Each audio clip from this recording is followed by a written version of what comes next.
Hello everyone, Nubkeks here, and welcome to what's been a very requested tier list actually for this particular patch. This is the Ana patch, and this tier list is for Hero League and Team League in Heroes of the Storm for the Ana patch. So we're back on Heroes Hearth, and they have a new tier list builder in beta, which I've used, and you can find the tier list, my tier list, on there if you want to catch it, and I'll try to keep it updated over the course of this major patch, and I'll do a video on this and a formal review of the tier list. With every major patch, that's a patch where they release a new hero about every 3 weeks or so. But yeah, you can find the link to that in the description below if you want to check it out. One thing, this is my second take of doing this because I was getting into the explanation of the tier list and I noticed that the heroes were in different spots. So it appears that you can move heroes around within a tier. And I spent a good while actually setting them all up perfectly, and then I came into it and instantly went, wait, these aren't where I position the heroes. So they've all been moved around. So the tiers are in no particular order, okay? The tiers are not in any particular order. I'll cover some of the main points here though, and I'll try to work out how to set that up so that I can have the heroes in the order I would like them to be within the tiers as we go into this. But anyway, the way I set up this tier list, it's 5 tiers, okay? Tier 3, this is very important. Tier 3 is the default tier. This is the average tier. This is where heroes start. They're good. They're fine. These are nice heroes. If I think the hero is actually quite strong, I'm going to move them up into tiers 1 or 2. If I think the hero is a little bit weak right now, I'm going to move them into tiers 4 or 5. And that's basically how I start off. So, you know, tier 3 is not weak by any means. Sometimes people get this idea that tier 3 means they're weak. They're not weak by any means. These are average. This is where heroes begin. They're good. They're a bit weak if they're tier 4 or 5, a bit strong if they're tier 1 or 2. So what's going on in this particular patch? Well, the 3 heroes I've got, I feel, again, in no particular order, are probably the strongest overall right now are Garrosh, ETC, and Malthael. I think they all have massive playmaking potential. I think they're all very difficult to counter. Pretty much no matter what you do, they're going to be pretty effective. They win games. They're good on basically every map. They work in basically nearly every comp.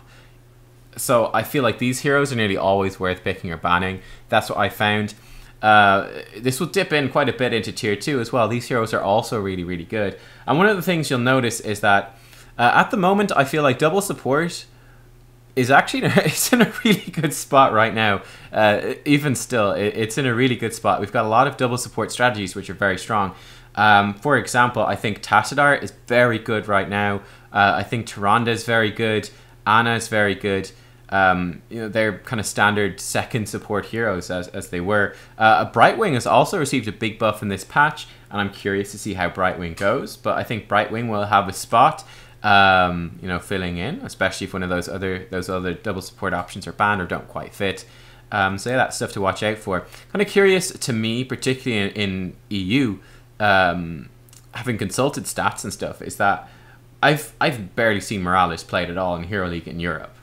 But looking at the stats for Hero League, Morales is performing incredibly well. So for me, Morales is definitely a hero to keep an eye on.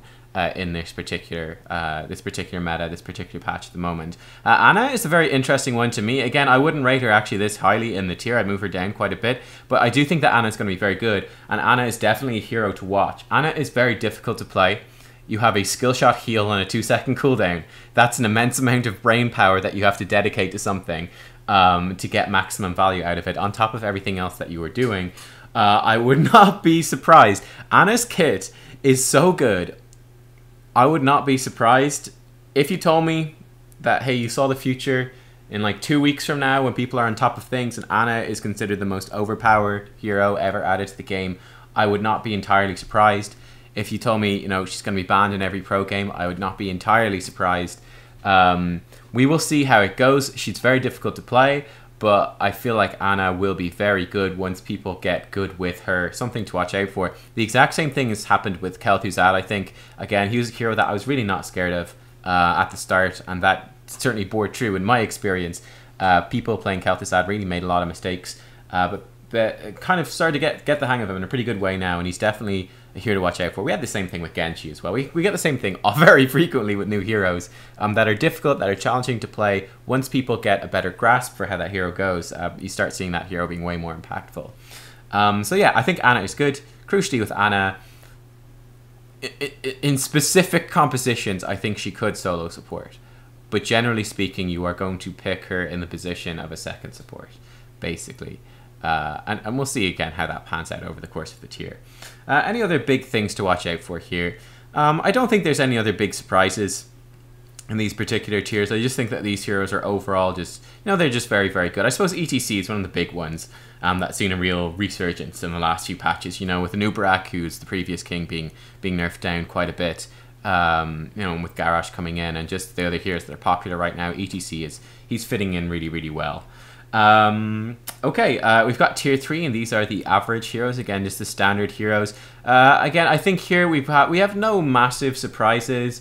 So I did move Genji up for my last tier list. Obviously, and I noted it when I made that video, is that there was some bias in terms of my placement of Genji, because at the time, people were treating Genji as if he was this, tier 1, is even tier S, this god tier hero that you want to pick in every single game, when obviously that's not true anymore.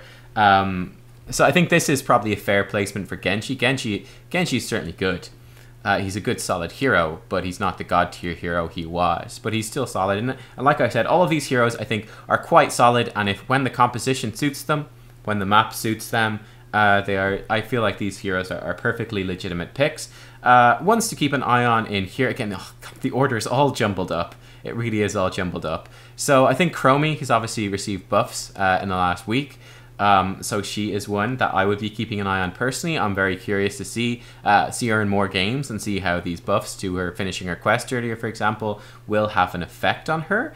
In most games, I think statistically in most games she wasn't finishing the quest before, which is kind of funny.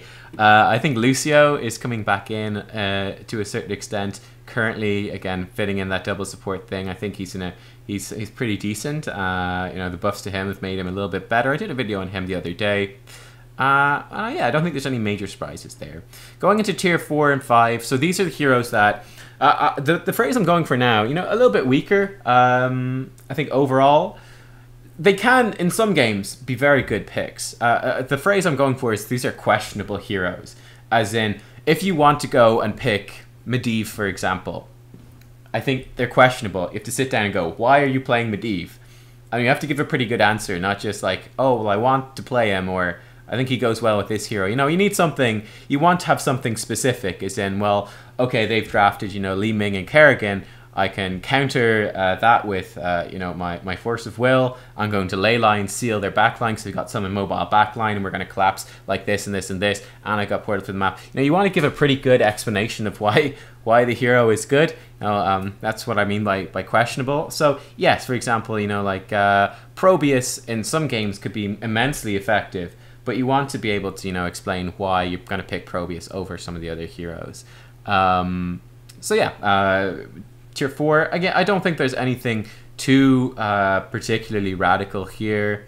And then tier 5 are the heroes. These ones, I'd say you almost never want to pick these heroes in Hero League at the moment. They've got quite staggering weaknesses.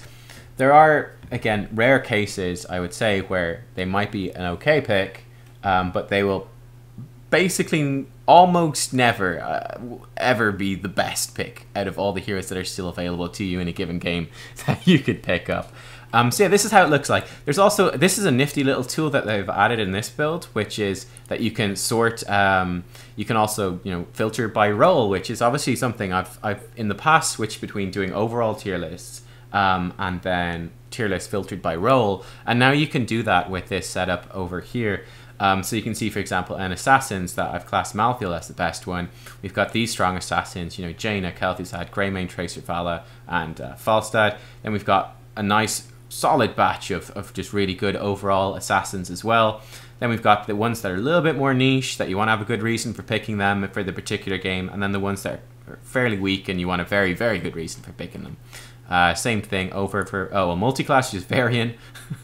It's a bit pointless, but oh well. Specialists, you got solid ones here. I think Zagara might be worth pointing out because she's a bit more unusual, but she's unusual in the sense that she's a very dominant map presence solo laner, so that can make her quite interesting, and she can be quite strong against some of those dominant solo laners like Dahaka or Sonya that melee heroes can struggle against. She can be a very good ranged option to cope with that. And this is what, again, the specialists look like. I don't think there's anything too surprising there. For supports, again, we've got a lot of very good supports right now. Support, double support, very powerful indeed. And I'm curious, as this patch goes on, to explore, like Ana Morales and Brightwing a little bit more in particular. I'm quite curious to see how they pan out over the course of the patch. We've got, honestly, a lot of the supports are quite decent at the moment, and you're not going to go too far wrong with them. You'll obviously trend towards tier 2, because why wouldn't you?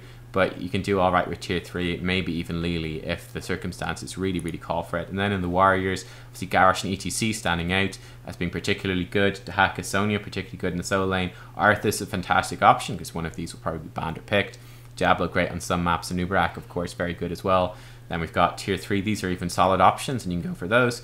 And tier 4, these ones that are quite niche, need a good reason. But yeah, there you guys go. I hope you enjoyed the tier list video. It's a bit shorter than usual, but I think it covers most of the main things. And let me know what you think of this structure. And again, you can find the link down below. I think it's really nice that you can sort by roles, and you can also see the overall list as well. If anyone knows how to properly sort them, because I had them in an order, and this is definitely not the order they were in. I want to try sort that out in future. I'll do a bit of experimentation myself, but I wanted to get this video out to you guys as soon as I could for this particular patch and for the weekend, so people playing over the weekend can make the most out of their Hero League games. But yeah, there you go guys. I hope you enjoy the Ana patch, and of course you can catch my own journey during my live streams. Hero League a day. From now on I'm going to be doing two games a day, so yeah, lots of, you can see kind of an insight into high-level European play if you're from the Americas or one of the other regions. You can kind of see what it looks like over here in Europe, and what sort of heroes are being played there, because there are, of course, differences between the regions going on as well. So yeah, there you go. I will see you all very, very soon for more Heroes of the Storm. Thanks for watching. Bye-bye.